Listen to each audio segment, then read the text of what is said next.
રાત રહે જાહરે પાછલી ખટઘડી સાધુ પુરુષને સુઈ ન રહેવું. અને એક તું એમ કેવું તુહી તુહી. સમરવા શ્રી હરિ નિદ્રાને પરહરિ. સમરવા શ્રી હરિ અને એક તું એમ કહેવું. રાત રહે જાહરે પાછલી ખટઘડી સાધુ પુરુષને સુઈ ન રહેવું. ઈશ્વરના સ્મરણથી જ્યારે આપણે દિવસ આપણો શરૂ કરીએ છીએ ત્યારે શુભ પણ થાય છે અને લાભ પણ મળે. જૈન પરંપરામાં તો આશીર્વાદ જ આપે મુનિ ભગવંતો. ધર્મ લાભ. એ વોરવા આવે ને તો એ ધર્મ લાભ. આપણે બ્રાહ્મણો આવે દયા પ્રભુની, સાધુ આવે તો આહાલ્ય આપણે કંઈક ને કંઈક આપીએ. બ્રાહ્મણો સ્વસ્તિ રસ્તુ એમ કહીને આશીર્વાદ આપે. અને મુનિ ભગવંતો વોરવા આવે તો એ પાછા ધર્મ લાભ એ જ આશીર્વાદ આપે. બધાય લાભ શુભ નથી હોતા, પણ શુભ હોય એવો લાભ અમને થાય એવી ભગવાનને પ્રાર્થના. જે શુભ હોય, કલ્યાણકારી હોય એવો લાભ.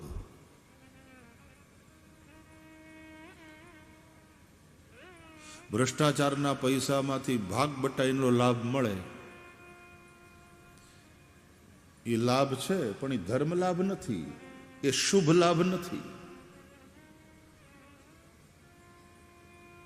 ડોંગરે બાપજી ગઈકાલે જલારામ જયંતિ પણ હતી અને પૂજ્ય ડોંગરે બાપજીની પુણ્યતિથિ પણ હતી. ડોંગરે બાપજીની આ સમયમાં જ એ મહાપુરુષની વિદાય થઈ.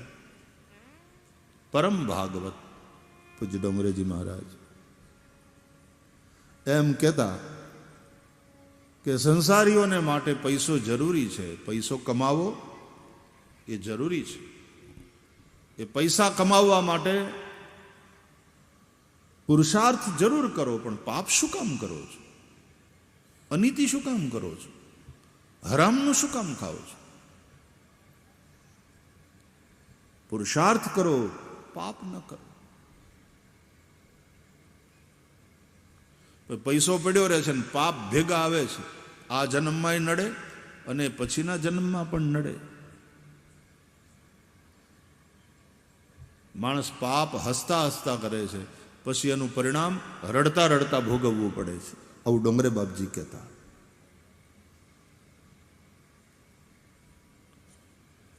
પુરુષાર્થ કરો. 4 પુરુષાર્થમાં પહેલા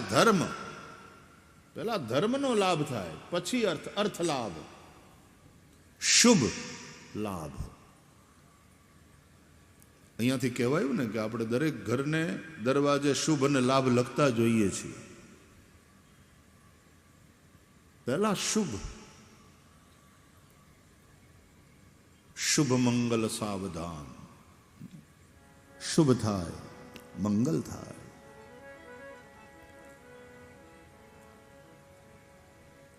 તો ધર્મ, પછી અર્થ. ધર્મપૂર્વક અર્થ એટલે પૈસા કમાવાના છે. પછી કામ.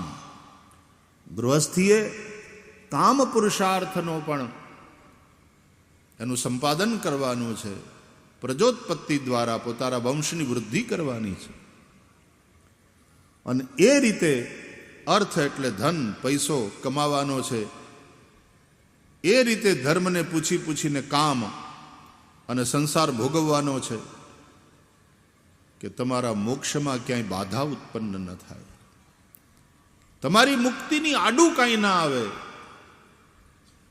એટલે પહેલા ધર્મ અને છેલ્લે મોક્ષ, અર્થ અને કામને વચ્ચે રાખ્યા છે. અર્થ અને કામની નદી એ ધર્મ અને મોક્ષના કિનારાની મર્યાદામાં વહે. કળિયુગમાં માણસનું જીવન અર્થ અને કામની આજુબાજુ જ તે ભટકે છે. ધર્મ જીવનમાં ન રહે અને મોક્ષની માણસને ફિકર ન રહે તો ધર્મ અને મોક્ષ વગરના અર્થ અને કામ પતન નોતરે છે, પાપ કરાવે છે. તમે જો 9મા સ્કંદમાં રાજા યયાતિ બહુ કામ વિષય ભોગ ભોગવ્યા તોય શાંતિ ન થઈ, અકાળે વૃદ્ધ થયા. પોતાના દીકરાની જવાની લઈને કામ ભોગવ્યા, વિષય ભોગવ્યા, તોય સંતોષ ન થયો. અંતે રાજા યયાતિએ કહ્યું, ન જાતુ કામઃ કામાનામ ઉપભોગેન શામ્યતિ હવિષા કૃષ્ણવર્તમેવ ભૂય એવાભિવર્ધતે. અગ્નિમાં તમે આહુતિ આપો તો એનાથી અગ્નિ ન શાંત થશે ન તૃપ્ત થશે. તમે હોમતા જ જાઓ, આહુતિ આપતા જ જાઓ, અગ્નિ પ્રજ્વલિત ખાતો જાય. તમે જે આપતા જાઓ એનું પેટ ન ભરાય. એટલે એને મહાશનઃ કહે છે. કામ ક્રોધ લોભને મહાશનઃ, મહાપાપમાં, વિદ્યેનમિહ વૈરિણમ, એટલે એને શત્રુ માનો. આપણે તો મગનલાલ છગનલાલને શત્રુ માનીએ છીએ, એની સાથે લડીએ છીએ. અરે ભાઈ, આંતરિક જે શત્રુ છે કામ ક્રોધ લોભ, એનું પેટ ભરાતું નથી, મહાપાપી છે. આ રામચરિત માનસમાં કહે છે, તાત અતિની અતિ પ્રબલ ખલ કામ ક્રોધ અરુ લોભ મુનિ વિજ્ઞાન ધામ મહ કરહી નિમિષ મહુ છોબ. આ શત્રુ છે. હથિયાર ધારણ કરો. આપણી સંતવાણીમાં સંતો કહે છે, એટલે જ સંતવાણીના ભજનો ગમે છે. છિલબર છી બાંધો તમે હથિયાર, સાધુ ભાઈ એ જી છિલબર છી બાંધો તમે હથિયાર, અને ભાઈ રે માહલાથી તમે યુદ્ધ લડો. જી ભાઈ રે માહલાથી તમે યુદ્ધ લડો.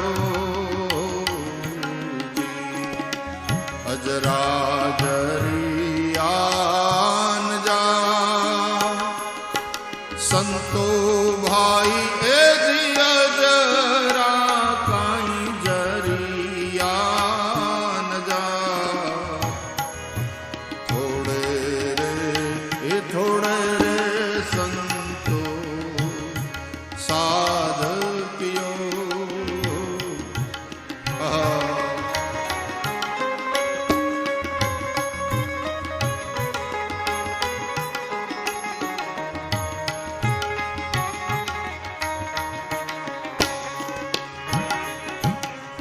ચડવું છે મેરુડે આસમાન,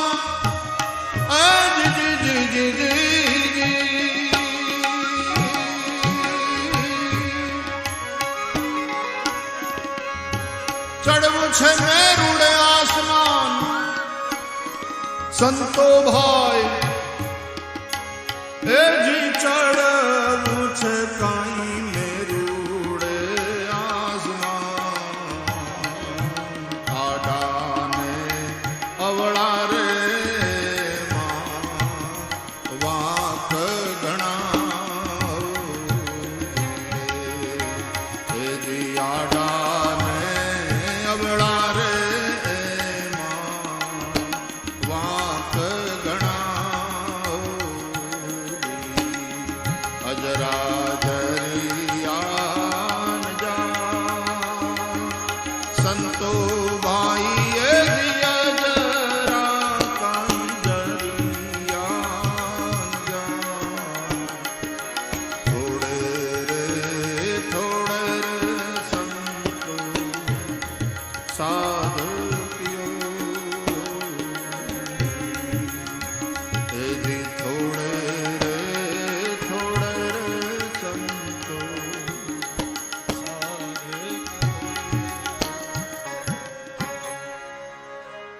ચડવું છે મેરુડે આસમાન. મેરુ અને આ મેરુદંડ, એવી એવી એવી આમ લાક્ષણિક ભાષામાં વાત કરી. લક્ષણાથી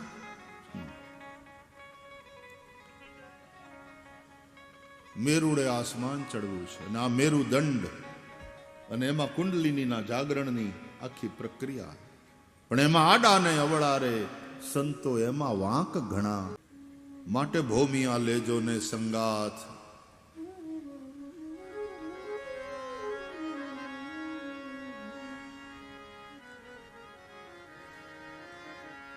એવા ભૌમિયા હશે તો ભૌમ બતાવશે. ભૌમિયા લેજો ને સંગાથ મુજા બેલીડા. એ ભૌમિયા લેજો ને સંગાથ જાઈ રે. એવા ભૌમિયા એ હશે તો ભૌમ બતાવશે રે બેડલો. નાગરિયો રે બેડલો નાગરી. હૈડા હાલો ને અંજાર, હાલો ને અંજાર મુજા બેલીડા. એ હૈડા હાલો ને અંજાર જાઈ રે. એવી જાતરા એ કરવા રે જેસલ પીર ની રે બેડલો. નાગરિયો નાગરિયો રે બેડલો નાગરિયો. આડા ને અવળા એમાં વાંક ઘણા. એટલે કોઈ સદગુરુની કૃપા સાથે, સદગુરુના માર્ગદર્શન સાથે આ જાત્રા કરજો. ચડવું છે મેરુડે આસમાન. યોગના માર્ગમાં જો ક્યાંક ભૂલ પડી જાય ને તો માણસ રોગી થાય. ભક્તિના માર્ગમાં પતન થાય તો માણસ ભોગી થાય, અને જ્ઞાનના માર્ગમાં પતન થાય તો માણસ નાસ્તિક થઈ જાય. આ ત્રણેય માર્ગના જોખમ છે, એ ખતરા. એટલા માટે સદગુરુની જરૂર પડે. ગુરુ બિન ભવનિધિ તરઈ ન કોઈ, જો બિરંચ શંકર સમ હોય. ગુરુ બિન ભવનિધિ તરઈ ન કોઈ, ગુરુ બિન ભવનિધિ તરઈ ન કોઈ. જો બિરંચી શંકર સમ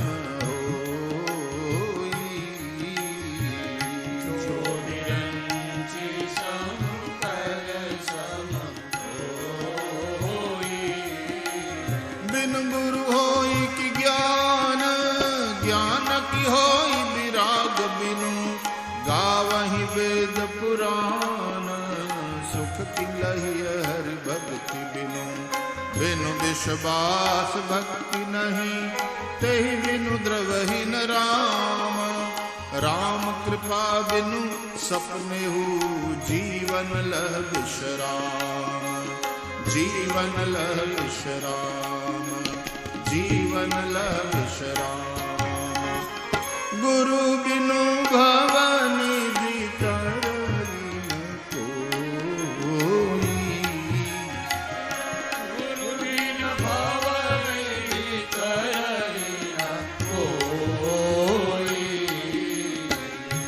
जो बिरंची शंकर सम होई. जो बिरंची शंकर सम होई. ગુરુનું માર્ગદર્શન જરૂરી. આડા ને અવળા એમાં માર્ગ, વાંક ઘણા. એમાં એટલા બધા વળાંક છે. મારા જીવનમાં ઘટેલી એક ઘટના હું યાદ કરું હંમેશા. લગભગ 40 વર્ષ પહેલાની વાત છે. હું હિમાચલ પ્રદેશમાં મારે એક જગ્યાએ એક ગામમાં જવાનું હતું સત્સંગ માટે, અને પછી ચંડીગઢ કે ક્યાંક ઉતર્યા હતા, એ યાદ નથી. અને ત્યાંથી પછી એ લોકો આવ્યા હતા એટલે ગાડી કરી અને પછી અમે ચંબા, હવે ક્યાંનું સ્થાન, તો ચંબા તરફ જવા નીકળ્યા. અને ચંબાથી પણ થોડા દૂર ત્યાં એક આશ્રમ હતો એક મહાપુરુષનો, અને ત્યાં કોઈ પ્રસંગ હતો ને ત્યાં સત્સંગમાં જવાનું હતું. તો એમાં લગભગ ચંબાની અંદર જ તે પહાડ ઉપર વસેલું નાનું શહેર, તો ઉતરવાનું હોય, ચડવાનું હોય, એમાં અમારે એમાંથી બહાર નીકળવાનું હતું. ને જે આશ્રમ તરફ જે ગામમાં જવાનું હતું ને એનો રસ્તો, ત્યાં એક ચોક આવ્યો ને એટલે ત્યાંના દુકાનવાળાને પૂછ્યું, ભાઈ એ વાલા ઉધર જાના હે હમકો, તો એ રાસ્તા કહેશે. તો એણે બતાવ્યું કે આમ સીધે ચલે જાઓ ને પછી ત્યાંથી આમ આવશે ને ત્યાંથી ડાબા વળજો ને ત્યાંથી ઉતરી. એમ એણે રસ્તો અમારા ડ્રાઈવરને બતાવ્યો. એમ એણે રસ્તો અમારા ડ્રાઈવરને બતાવ્યો. એટલે એ પ્રમાણે અમે આગળ વધ્યા. એટલે ડ્રાઈવર ક્યારેક આમ ડાબું વાળે ને ક્યારેક જમણું વાળે ને, ઓલાએ કીધું હતું થોડું યાદ રહ્યું ને થોડું ભૂલાઈ ગયું ને. તો પછી એમ કરતાં કરતાં 15 મિનિટ અમે ગાડીમાં ચાલ્યા. તે 15 મિનિટ પાછા હતા ન્યાન્ય ઈનાઈ ચોકમાં આવ્યો. એટલે કે આ તો એલા ઈવડા ઈનું ઈવડો જ ચોક છે. વળી પાછું ઓલા દુકાનવાળાને પૂછ્યું, ભાઈ ઓલે પણ જવાનો માર્ગ? તો કે તમને કીધું તું તો ખરું. તો કે અમે એમ જ હાલ્યા પણ આ ખબર નહીં પાછા અહીંયા ને અહીંયા આવ્યા અમે. તો કે એમ નહીં, ફલાણા ઠેકાણેથી તમારે ડાબી બાજુ નથી વળવાનું, ત્યાંથી તમારે જમણી બાજુ જવાનું છે, તમે આમ જાઓ. અને વળી પાછું એણે માર્ગદર્શન કર્યું. એટલે વળી પાછા ગયા. ડ્રાઈવર એની મેળે, કારણ કે પહાડના રસ્તા ચડવાનું હોય, ઉતરવાનું હોય, આમ કરતાં કરતાં કરતાં 20 મિનિટ થઈને પાછા ઈના ચોકમાં આવ્યા. તે વળી પાછા ઈના દુકાનવાળાને બધા, ભાઈ ફલાણા જવાનો માર્ગ? તો ઓલા બધા દાંત કાઢે કે યાર તમને લોકોને 2 વાર તો બતાવ્યું. એટલે ડ્રાઈવરે કીધું કે એ પ્રમાણે તો અમે ગયા. તો કિસ तरह से गए थे बताओ? तो पहले इधर गए, फिर बाएं लिया, फिर दाएं लिया. ये भाई वहां से दाएं नहीं लेना था, वो जो चौक आवे वળી પાછું લે સમજાવ્યું. બરાબર, હવે બરાબર સાંભળી લીધું? ભલે ભાઈ, થેન્ક યુ. હા બાપા. વળી પાછા બેઠા ગાડીમાં બધાને, વળી નીકળ્યા. આ વખતે અડધો કલાક થયો. અડધો કલાકે પણ પાછા આંટો મારીને વળી પાછા એ ચોક. પછી તો ચોકમાં જેટલા દુકાનદારો ને ઓલા ઠેલાવાળા, રેકડીવાળા ને બધા ફળ ફલાદી વેચતા, એ બધા દાંત કાઢે અમારા ઉપર કે આવડા હરી ફરીને. તે 2 કલાકથી ન્યાના ન્યા. પછી છેવટે એક દુકાનવાળાએ એના છોકરાને મોકલ્યો કે તું છે ને આની હારે જા. અમને કહ્યું કે આને ગાડીમાં બેહાડી લ્યો, આ તમને આમાંથી બહાર કાઢશે અને તમારે રસ્તે પહોંચાડશે, તમારે જ્યાં જવું છે ત્યાં. હવે આને તમે પાછા આવવાનું ટિકિટ ભાડું આપી દેજો, એ કોક ઠેકાણે બસ જે મળશે એમાં પાછો આવતો રહેશે. પછી અમે એનો આભાર માન્યો, ઓલા છોકરાને હારે લીધો. એ છોકરો પછી જેમ બતાવતો ગયો એ પ્રમાણે મોટર હાલતી ગઈ. એટલે અમે બહાર નીકળી શક્યા. તો બહાર નીકળ્યા ખાલી 25 મિનિટમાં બહાર નીકળી ગયા. બોલો, શહેરની એ માયાજાળમાંથી બહાર નીકળી ગયા. એણે અમને કેડે ચડાવ્યા. અને પછી તો છોકરાએ ગાડી ઊભી રખાવ્યાની એમ કીધું કે હવે ક્યાંય વળવાનું નથી, આમ સીધા વયા જાજો નાકની લીટીએ. આ રસ્તો હવે સીધો ત્યાં આશ્રમે જ લઈ જશે. પછી અમે એનો આભાર માન્યો. 5 રૂપિયા એના ખિસ્સામાં મૂક્યા અને પછી એને ટિકિટ ભાડાના અંતે, અને એ છોકરો પછી પાછો વળી ગયો. એવું છે. પણ એ હજી પ્રસંગ ભૂલાતો નથી. 15 મિનિટ થાય એટલે વળી પાછા ન્યા, 20-25 મિનિટ થાય વળી પાછા ન્યા, અડધો કલાક એટલે વળી પાછા. ગામ દાંત કાઢે. પછી ઓલા ચોકવાળાને બધાને હસવાનું થયું કે આ માળા કંઈ સમજતા જ નથી, પાછા હરીફરી નહીં. એમ આડા નહીં અવળા રે, એમાં વાંક ઘણા. કોઈ સમર્થ સદગુરુના માર્ગદર્શનમાં આ યાત્રા કરવી પડે. નહીં તો ઠેરના ઠેર અને ઠેરના ઠેર હોઈએ તો વાંધો નહીં. ક્યારેક તો આડું અવળું જો થયું ને ભૂલા પડ્યા, રોગનો ભોગ બને. એટલે યોગ માર્ગમાં પતન થાય તો માણસ રોગી થાય. ભક્તિ માર્ગમાં પતન થયું, સંયમ ન રહ્યો તો માણસ ભોગી થાય. મધુરા ભક્તિ બહુ શ્રેષ્ઠ છે. ગોપીઓનો, સખીઓનો માર્ગ છે. વાત્સલ્ય ભાવની પણ ગોપીઓ છે, મધુરા ભાવની સખીઓ પણ છે, પણ એમાં સંયમ જોઈએ, વિશુદ્ધ પ્રેમ. નહીં તો ભક્તિના માર્ગમાં પતન થઈ શકે, માણસ ભોગી થાય. અને જ્ઞાન માર્ગમાં પતન થયું તો માણસ નાસ્તિક થાય. વશિષ્ઠ બાપજીની પાસેથી વેદાંત સાંભળ્યું ને તો રામને વૈરાગ્ય થવા માંડ્યો હતો. આમ હાવ ગંભીર એવી રીતના રહે. એટલે વેદાંત શ્રવણની પણ એક ઉંમર હોય છે, એક ભૂમિકા હોય છે. જરા આમ બધું થઈ ગયું હોય ને પછી ઇહા મૂત્રાર્થ ફલ ભોગ વિરાગ, જ્યારે એવો વૈરાગ્ય થાય ને, ઇહલૌકિક અને પારલૌકિક બધાય સુખોથી વૈરાગ્ય થઈ જાય, આસક્તિ ન રહે. પાછલી ઉંમરમાં માણસને એવી રીતે થવા માંડે. એટલે વેદાંત ત્યારે કુમારાવસ્થામાં ને જો વેદાંત હોય કોઈ શંકરાચાર્ય, પણ એવા તો બહુ ઓછા મહાપુરુષો ને. એવા આચાર્ય મહાપુરુષો અને યુવાવસ્થાથી જ વેદાંતનું જ્ઞાન થાય, જગતની માયિક ગતિથી વૈરાગ્ય થઈ જાય. અને પછી આચાર્ય મહાપુરુષોની વાત જુદી, નહીં તો સાધારણ સંસારીને માટે તો આમ જીવન રૂખું રૂખું થઈ જાય. પછી વેદાંતિનું ત્યારે ભક્તિ માર્ગ એ તો રસમાર્ગ છે, અને કર્મ માર્ગમાં અર્થ અને કામ આ બંને પુરુષાર્થની ઉપાસના કરવાની છે ગૃહસ્થીએ, પણ ધર્મપૂર્વક. ધર્માદ અર્થશ્ચ કામશ્ચ સ કિમર્થમ ન સેવ્યતે.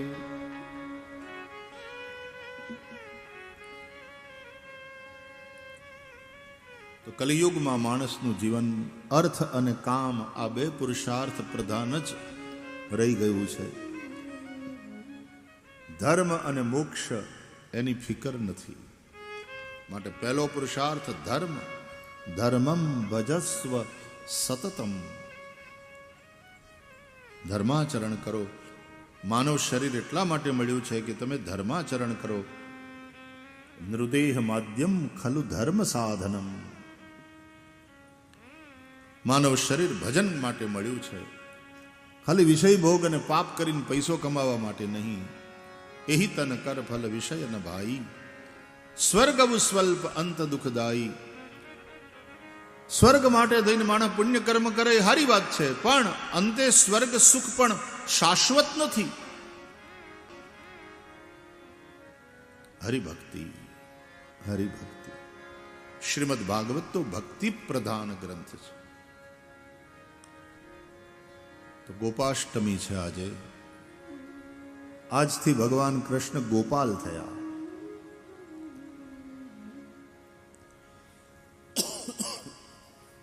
આપણે આ કથાનું શ્રવણ કરવું છે આજે. રાજા પરીક્ષિત સુખદેવજીના શ્રીમુખે ભગવાનની મંગલમયી કથા સાંભળી પ્રસન્ન થયા છે.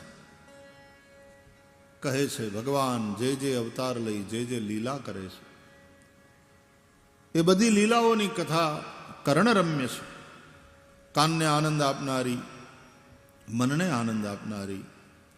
ભગવાનની આ કથા કેવી તો કે એના 5 ફળ છે. આવું રાજા પરીક્ષિત બોલ્યા. પરીક્ષિતનો આ અભિપ્રાય છે એટલે વધારે પ્રામાણિક છે. આ દવા કેવી, ડોક્ટર એના વખાણ કરે સ્વાભાવિક છે, પણ દર્દી જેદી વખાણ કરે ને કે ભાઈ દવા એટલે દેવા હો, મેં 5 દિવસ લીધી અને મને ફેર પડી ગયો. એ કોઈ દર્દી, કોઈ રોગી આવું પ્રમાણપત્ર આપે ને ત્યારે ડોક્ટર વખાણ કરે એના કરતા પેલો દર્દી બોલે, ઓલો રોગી બોલે, એના અનુભવની વાત કરે, એમાં આપણને વધારે ભરોસો બેસે. એમ સુખદેવજી ભાગવતના વખાણ કરે, ભગવાનની કથાનો મહિમા ગાય, સ્વાભાવિક છે. પણ અહીંયા રાજા પરીક્ષિત કહે છે કે ભગવાનની કથાના 5 ફળ. યચ્છૃણવતોપૈત્યરતિર વિતૃષ્ણા સત્વંચ શુદ્ધ્યત્યચિરેણ પુંસઃ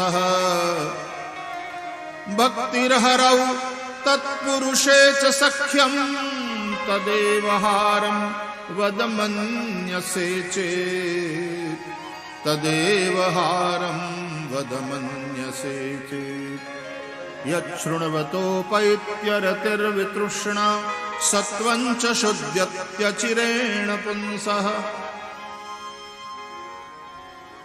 પહેલું ફળ, ભગવાનની કથા સાંભળતા ભગવાનના ભજનમાં ભગવાનમાં જે અરતિ છે, પ્રેમનો અભાવ, એ દૂર થાય. પહેલા તો આ જે અરતિ છે ને એને દૂર કરવી પડે. અરતિ, અરુચિ. ભજન હું કામ માણા નથી કરતા? અરુચિ. હું કામ રીલ જોવામાં લાગેલા રહે છે? રુચિ. ભોજનમાં કેમ મજા આવે છે? રુચિ. ભજનમાં કેમ નથી આવતી? અરુચિ. રામ નામ મેં આલસી, भोजन में होशियार, तुलसी ऐसे जीव को बार बार धिक्कार. જેમ દિવસમાં 3 વાર ભૂખ લાગે છે એમ 3 વાર ઓછામાં ઓછી ભજનની ઈચ્છા થવી જોઈએ. એટલે ત્રિકાલ સંધ્યા.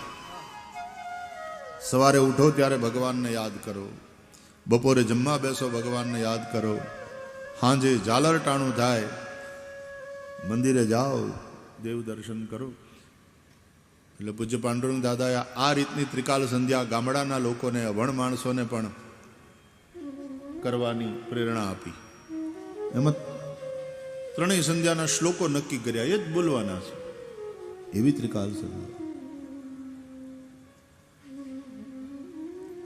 દાદા બહુ સરસ સમજાવતા કે 3 વાર તો માં ગમે એટલી વ્યસ્ત હોય ને તો એ સંતાનની પાસે આવે જ. એક સવારે જગાડવા આવે, તો બપોરે જમાડે અને રાતના પ્રેમથી હુવડાવે.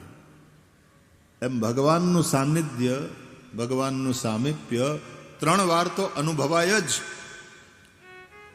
એટલે વહેલી સવારે ભગવાનનું સ્મરણ કરો, પ્રાતઃ સંધ્યા કરો. બપોરના જ્યારે જમવા બેસો, તમારી થાળીમાં જે પીરસાયું છે ભગવાનની કૃપાથી પીરસાયું છે, ભગવાનનો આભાર માનો. બ્રહ્માર્પણ કરો, પછી પ્રસાદ લો.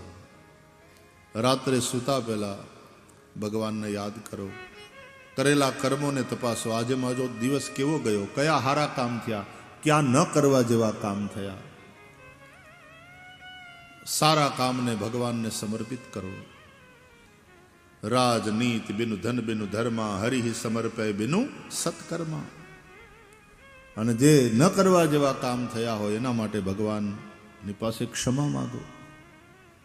કરચરણ કૃતમ વા કાયજમ કર્મજમ વા શ્રવણ નયનજમ વા માનસમ વા પરાધમ વિહિતમ વિહિતમ વા સર્વમે તત્ ક્ષમસ્વ. જય જય કરુણાબ્ધે શ્રી મહાદેવ શંભો. હે મારા નાથ, તું અમારો મા બાપ છે. ત્વમેવ માતા ચ પિતા ત્વમેવ, ત્વમેવ બંધુશ્ચ સખા ત્વમેવ, ત્વમેવ વિદ્યા દ્રવિણમ ત્વમેવ, ત્વમેવ સર્વમ મમ દેવ દેવ દેવ. જે કર્મો કર્યા હોય સારા, તારી કૃપાથી થયા છે, તને અર્પણ. કાયેન વાચા મનસેન્દ્રિયૈર્વા બુદ્ધ્યાત્મના વા પ્રકૃતે સ્વભાવાત કરોમિ યદ્યત સકલમ પરસ્મૈ નારાયણાયેતિ સમર્પયામિ. ન કરવા યોગ્ય જે કામ થઈ ગયા હોય એની ક્ષમા. કરચરણ કૃતમ વા કાયજમ. તો આવી રીતે ત્રિકાલ સંધ્યાના શ્લોકો ચૂંટીને મૂક્યા છે. અને આ ત્રિકાલ સંધ્યા દરેક વ્યક્તિ કરી શકે.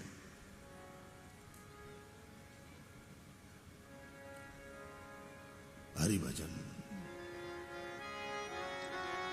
રુચિ હોવી જોઈએ, ભોજનમાં રુચિ હોવી જોઈએ. હાજી, હોવી જોઈએ. ના થાય ને એ રોગ કહેવાય, અરુચિ. ટાણું થાય એટલે ભૂખ લાગવી જોઈએ. કકડીને લાગે બહુ સારું, અને ખાધેલું પચી જાય એ તો બહુ સારું.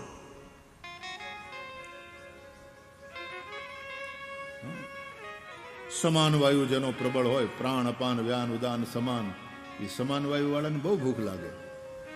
એનો પ્રબળ હોય, ખાધેલું પચી જાય, એનો જઠરાગ્નિ બહુ પ્રદીપ્ત હોય. આપણા શરીરમાં 5 પ્રાણ છે, 5 ઉપપ્રાણ છે, 10 પ્રાણ છે ટોટલ. આખું વિજ્ઞાન ઋષિઓએ બતાવ્યું છે.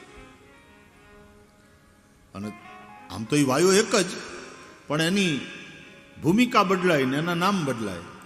જેમ વ્યક્તિ એક જ, કોર્ટમાં હોય ત્યારે ન્યાયાધીશ સાહેબ, ઘરે હોય ને પોતાના મા બાપને પગે લાગે ત્યારે એનો એ દીકરો, એના પોતાના છોકરા આવે ને એના ખોળામાં બેસી જાય એનો એ બાપ, એની પત્ની આવીને પૂછે ચા મૂકું તો એનો એ ધણી, એની બેન આવે રક્ષાબંધનને દાડે ને રાખડી બાંધે એનો એ ભાઈ. વ્યક્તિ એનો એમ આમ તો એ વાયુ એક જ છે, પણ એના જુદા જુદા ભૂમિકા અનુસાર નામ થઈ જાય. પ્રાણવાયુ ને અપાન વાયુ ને ઉદાન વાયુ ને સમાન વાયુ ને વ્યાન. પ્રાણ અપાન વ્યાન ઉદાન સમાન. ભગવાનને અહીંયા જમાડીએ ને એટલે એ પંચ પ્રાણોને પંચાહુતિ અપાય છે. ઓમ પ્રાણાય સ્વાહા, ઓમ અપાનાય સ્વાહા, ઓમ વ્યાનાય સ્વાહા, ઓમ ઉદાનાય સ્વાહા, ઓમ સમાનાય સ્વાહા. આપણે જમીએ ને ત્યારે પહેલા ઘી અને ભાતના 5 કોળિયા લેવા પડે. ભોજનની આ વિધિ છે. આપણા પેટમાં અગ્નિ છે, જેને કારણે ભૂખ લાગે. ભૂખ લાગી હોય એટલે એમ કે પેટમાં આગ લાગી, ક્યાંક ખાવાનું લાવો જલ્દી. એ જે અગ્નિ છે પેટમાં, એનું નામ વૈશ્વાનર. એ ભગવાનનું સ્વરૂપ છે. અહમ વૈશ્વાનરો ભૂત્વા પ્રાણિનામ દેહમાશ્રિતઃ પ્રાણાપાન સમાયુક્ત પચામ્યન્નમ ચતુર્વિધમ. એ જઠરાગ્નિ હાવ બુજાઈ જાય ને તો જીવન નહીં ચાલે. એ જઠરાગ્નિ એટલે કેમિકલ્સ જે છૂટે ને અંદરથી, પાચક રસો જઠરમાં જબરજસ્ત હોય છે. તેજાબ જેવા એ કેમિકલ. ભૂખ લાગે એટલે એમાં પેલા 5 કોળિયા ઘી ને ભાતના, લવણ રહિત, મીઠું એમાં ક્યાંય આવવું ન જોઈએ. એવી રીતે ઘી ભાતના પેલા 5 કોળિયા શરૂઆતમાં લ્યો અને તમે ઓમ પ્રાણાય સ્વાહા, ઓમ અપાનાય સ્વાહા, ઓમ વ્યાનાય સ્વાહા, ઓમ ઉદાનાય સ્વાહા, ઓમ સમાનાય સ્વાહા 5 કોળિયા લઈ અને પછી પાછું આચમન કરો. એ યજ્ઞ થયો. તમે ભોજન નથી કરતા, તમે યજ્ઞ કરો છો. અંદરના એ વૈશ્વાનર અગ્નિને 5 આહુતિ આપો છો. દરેક કર્મ યજ્ઞ ભાવથી કરો એવું ભગવાને ભગવદ્ ગીતામાં સમજાવ્યું છે. યજ્ઞ કર્મ. યજ્ઞ શ્રેષ્ઠાશિન સંતો મુચ્યંતે સર્વકિલ વિષય.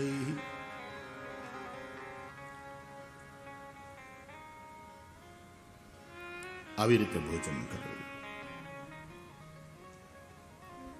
ત્રિકાલ સંધ્યા. તો ભોજનમાં રુચિ થવી જોઈએ, કકડીને ભૂખ લાગવી જોઈએ, ખાધેલું પચવું જોઈએ. જો ભૂખ ન લાગે, 1 દી ન લાગે માણસને, 2 દી ન લાગે, 3 દી ન લાગે, 3 દી જો કંઈ ખાય નહીં તો ઘરવાળા ચિંતા કરે કે તમને થયું છે શું, તમે 3 દીથી કંઈ ખાધું નથી. જેવું પૂછીએ જમવા બેસી જાવ, મને ભૂખ નથી, મને ચા કરી દે, મને ભૂખ નથી. તું ખાલી એક કામ કર, છાશ લાવ. તો ઘરવાળા ચિંતા કરે. ભોજનમાં રુચિ ન રહે એ રોગ છે. ભોજનમાં અરુચિ થાય. એમ ભજનમાં પણ અરુચિ થાય એ પણ રોગ છે.